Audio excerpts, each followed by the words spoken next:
तुम्ही इथं बुक लावा. तुमचं मी बरोबर आहे. शिवसेना सिसोदिया भारतीय जनता पार्टीचा जवळजवळ मी 40 वर्षापासूनचा कार्यकर्ता आहे.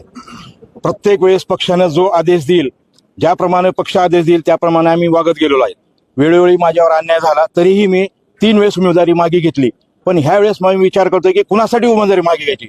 जर प्रत्येक वेळी जर आयात उमेदवार येत असेल आणि स्थानिकच्या लोकांना, जुन्या निष्ठावंत लोकांना जर न्याय मिळत नसेल, त्यांच्या न्याय हक्कासाठी मी प्रभाग 8B मधून, जो की भारतीय जनता पार्टीमध्ये असताना काँग्रेसमध्ये प्रवेश केला आणि काँग्रेसमध्ये जात असताना भारतीय जनता पक्षाचा ध्वज पायदळी तुडवून जो पक्ष प्रवेश करतो आणि त्याला जर काहीतरी आर्थिक व्यवहार करून जर पार्टी पक्षामध्ये घेत असेल आणि पक्षात घेऊन जर त्याला तिकीट देत असेल तर त्या उमेदवाराच्या विरोधात माझी उमेदवारी पक्की आहे. आणि मी निष्ठावंत कार्यकर्ता म्हणून जनतेच्या समोर जाणार आहे. निष्ठावंत कार्यकर्ता आणि डुप्लिकेट कार्यकर्ता ती जनता ओळखेल आणि मला भरभरून मतदान करेल, मी जिंकल. ह्या आशेवर मी भारतीय जनता पार्टीतर्फे आमचं एक स्वतंत्र पॅनल तयार केलेलं आहे अपक्षांचं. त्या पॅनल मार्फत आम्ही प्रभाग 8B मधून निवडणुकीला सामोरे जाणार आहोत. जर भारतीय जनता पार्टी निष्ठावंत कार्यकर्ती जर आघाडी झाली, नमो आघाडी ह्या नावाने आघाडी निर्माण करून आम्ही भारतीय जनता पार्टी निष्ठावंत गट म्हणून आम्ही महानगरपालिकेला निष्ठावंताला जे कोणी आता जे पदाधिकारी आहेत ज्यांनी विधानसभेच्या निवडणुकीमध्ये पक्षविरोधी कारवाया केल्या तेच आता सध्या प्रमुख आहेत. आणि त्यांच्याच नेतृत्वाखाली हे इलेक्शन नाव सांगायचे का सगळ्यांना नाव माहिती आहेत. कोण आहे आता प्रमुख, कोण आहे निवडणूक प्रमुख, कोण आहे. वेळोवेळी निवडणूक प्रमुख ठरला असताना ऐन वेळेस निवडणूक प्रमुख का बदलला, त्यांनी उत्तर द्यावं. त्यांना आर्थिक व्यवहार करता यावं म्हणून त्यांनी निवडणूक प्रमुख पद आपल्याकडे स्वतःकडे ठेवून घेतलं आणि मनमानी करून एकाच ह्याच्यामध्ये 2-2 कॅटेगरी, एकाच जातीचे 2-2 उमेदवार दिले.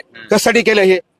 जवळजवळ 27 ते 28 उमेदवार एकाच जातीचे असताना माझ्याकडे जर ऐन वेळेस उचलून आणून उमेदवार दिली आणि मी एबी फॉर्म येईल म्हणून वाट बघत बसलोय. दुसऱ्या उमेदवाराला उमेदवारी दिली, त्याची उमेदवारी फायनल केली. हे तुम्हाला सगळ्या पत्रकाराला माहित आहे.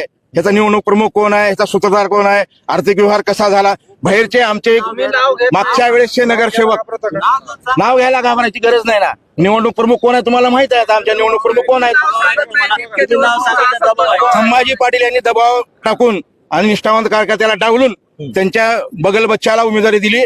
जस्तेने आपापला औषधाचे आमदार असो किंवा आपा असो, जस्तेने आपापली उमेदवारी जस्तेच्या कार्यकर्त्याला घेतली. निष्ठावंत भाजपच्या कार्यकर्त्याला डावललं. दबाव आहे का तुमच्यावर कार्यकर्त्यांवर? आमच्यावर कुठलाच दबाव नाही. आम्ही कोणाचा दबाव मानत बी नाही आणि कुणी आमचा नेता नाही. आम्ही त्यांचे नेते आहोत. कारण 40 वर्ष पक्षात घातलेत आणि आता ऐन वेळेस त्यांनी एका जातीला टार्गेट करून, माझी जात आता दिसली का तुम्हाला? ज्यावेळेस मी काम करतो, कार्य करतो त्यावेळेस मला माझी जात दिसली नाही. त्यावेळेस चालतो शिवाशिसोदिया, फेटे बांधायला शिवाशिसोदिया चालतो. पण इलेक्शनच्या वेळेस कुठल्या तर ऐन वेळेस जातीचा माणूस घेऊन यायचं आणि त्याला उमेदवारी द्यायची, ही कुठला न्याय आहे? आमच्यावर अन्याय झालेला. आम्ही निष्ठावान कार्यकर्ते ताकदीनं लढा देऊ आणि ह्यांना हाणून पाडू. निष्ठावंताकडे कमळ चिन्ह नसणार आहे. आमच्याकडे कमळ चिन्ह नसलं तरी आमचा चेहरा कमळ आहे. जो आमचा उमेदवार, माझ्या विरोधातला जो उमेदवार आहे त्या उमेदवाराला जरी कमळ असलं तरी डुप्लिकेट कमळ आहे. ओरिजिनल कमळ इथं आहे. शिवाशिसोदिया बाहेर फिरला की आम्हाला कमळ सुद्धा लावायची गरज नाही. लोक ऑटोमॅटिकली म्हणतात की हे भाजपचे म्हणून मी त्याच्या विरोधात माझी उमेदवारी आहे. ज्याने पक्षाचा अपमान केला आणि त्याला तुम्ही उमेदवारी देताय, कुठल्या निकषावर तुम्ही उमेदवारी दिली? आणि सर्वांचे फॉर्म स्वीकारायला मी होतो तिथं. जवळजवळ 400 फॉर्म आले होते. त्यापैकी एकालाही उमेदवारी नाही. बाहेरचे ऐन वेळेस आणून उमेदवारी दिलेली आहे. बस, ओके. तुमचा निर्णय फक्त काय झाला ना